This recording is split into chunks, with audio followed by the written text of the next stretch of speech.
As you guys know, we are currently in the interim for the Texas legislature. It's that time off in between the legislative sessions. You guys know we have a part-time legislature here in the state of Texas. They only meet every other year.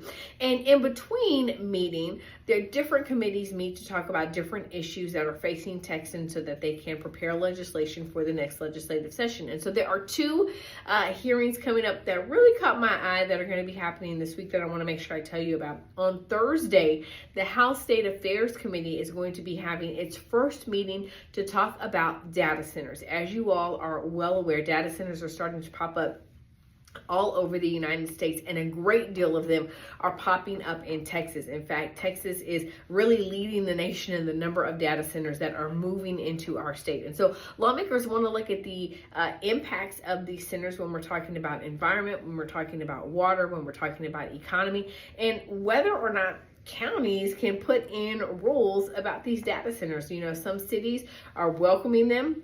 Folks in other cities, not so much. They don't want to see these centers come to town. So that's one of the hearings that's happening. And then on Friday, the House administration is going to have an executive session meeting where they are slated to, quote, consider financial penalties for some members that were absent during those special called sessions. So as you all know, the Democrats broke quorum during the special sessions. They were trying to stop that redistricting effort, the effort to redraw the state maps that are used for congressional elections. The plan is to redraw the maps so that Texas has 5 more Republican seats. Those maps did end up passing, but the Democrats broke quorum to try to delay, bring a lot of attention to what was happening in Texas.